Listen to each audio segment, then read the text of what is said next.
Hey friends, welcome to the Brandy podcast. I'm your host, Brandy, and in this podcast, we're going to talk through all things real estate, wealth building, and investing. And what I really want you to do is reach your financial freedom and live your life worth living. Today's episode is how I flipped this house with kids in tow. This is most people's excuse why not to flip a home. You may say like, oh, I don't want to get started, or oh, I've got a baby, I've got toddlers, I can't flip a house right now, this is not a good time. I'm here to tell you now is the time, okay? You can do this with a baby, you can do this with a toddler, you can do this with kids, you can do this with teenagers.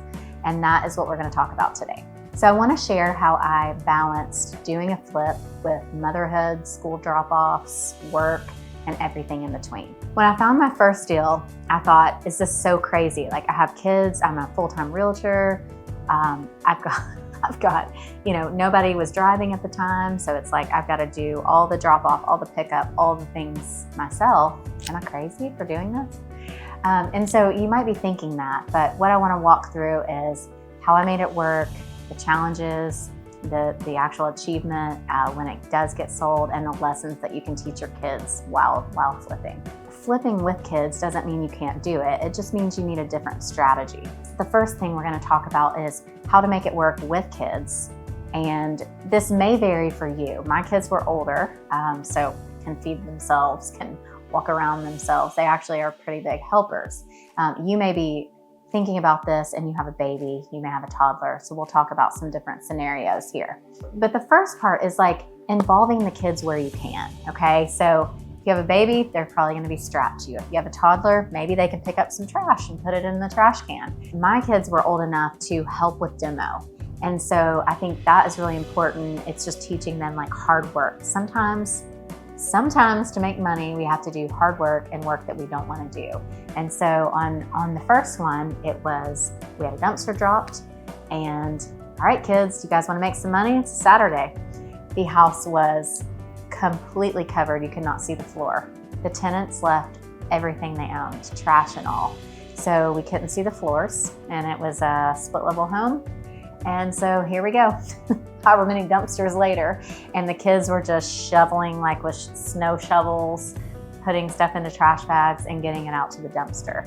So I would say just involve them in whatever format that you can. Then when you get, further along, you can involve them depending on their age, like walking through the house. Let's like inspect the house. What parts look really yucky of the house, right? Or like if they're older, let them help pick paint colors. Give them a couple options maybe. These shades of gray or these shades of white or whatever, theme you're trying to go to, but having them involved is going to be really huge. And then they feel a part and it's not like a burden. Like going to the flip house is an adventure versus, something awful that they don't want to do. And they're going to be kicking and screaming going to the house on the Saturday or, 5 o'clock after school and work or whatever it is. So just involving them is going to be huge. The second thing we're going to talk about is time blocking and boundaries. In your work life, I'm sure you have calendars and you time block different things, right?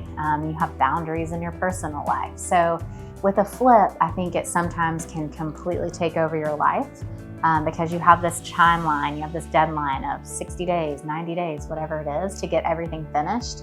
And if you don't really respect your boundaries, whatever you've set up for your family, even though that you involve them, it cannot take over your life. And so if you say, okay, we've got this deadline, you break it down, what all do we need to get done? Okay, family, or okay, kids, 2 nights this week, we're gonna go to the flip house and we're gonna spend an hour, or we're gonna spend, whatever it is. Or we're just gonna run by there for 2 nights a week for 30 minutes just to check the progress. Now, remove the kids here. Time blocking for yourself.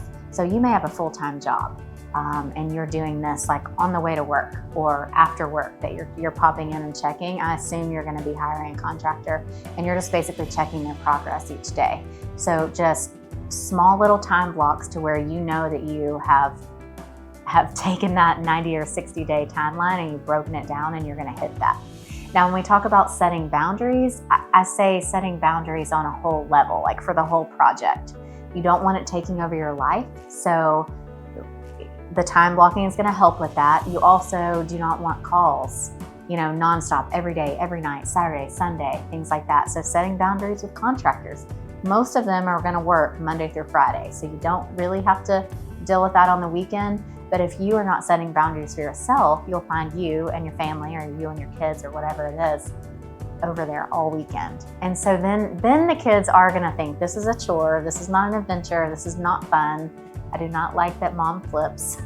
And so, it's just setting those boundaries to where they still have some fun time on Saturday. They get to go to the park, or they get to do whatever that's fun for them, depending on their age group. So definitely set those boundaries, but still push yourself forward for the timeline. Third thing we're gonna talk about, lean on your team. So we talked about this in another episode, but as far as building the right team, but when I say lean on your team, I mean you have got to pick the right people and lean on them, okay? Do not go out there and micromanage the tile guy or the floor guy. If you've hired a professional, most likely they do this every day and they know, right? You might wanna check progress, pop in and check progress, but lean on them to do what they are hired to do, okay? And if you've got somebody that, let's say, everyone's different for flipping. You may be the person that is actually going and monitoring that. You may be the money on a flip, okay? You may have the money and not the time or the knowledge. And so you've hired a project manager, essentially, right, to run this project for you. So lean on them to do their job and report back to you each week with the progress. If you're putting your money on the line, you wanna know that you're gonna hit that deadline and that the spreadsheet is updated every week. You wanna know where your expenses are and that everything, looks good, but lean on that project manager to do their job. That's what we mean by lean on the team. And here's the best part. When the deal closed, not only did you make a profit, but you get to drive by that house and say, hey kids, mom flipped that house and made money, right? They get to tell their friends, they got to see the whole project and truly see the value, the hard work, the whole process, and then the money that is tied to that. And I'll go a step further. I'll challenge you on this because I did this with my kids just to help them, be motivated for me to work.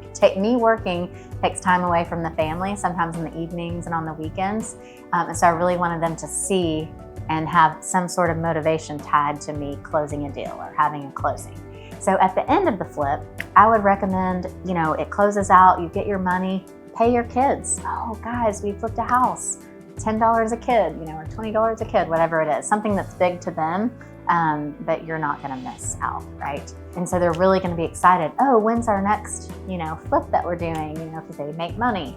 So I did that in real estate as well. It was like per closing, each kid gets this much money. So they're motivated for me to work and provide, right? Even though it's taking time away from the family to do so. That is my encouragement to you. I hope this really inspires you to take that first step in flipping, even if you have kids. Thanks so much for spending time with me today. If you want to know more about investing, wealth building, or real estate in general, head on over to brandyleiden.com and you can book a consult with me today. Don't forget to like and subscribe if you want to hear more episodes like this one. See you next time.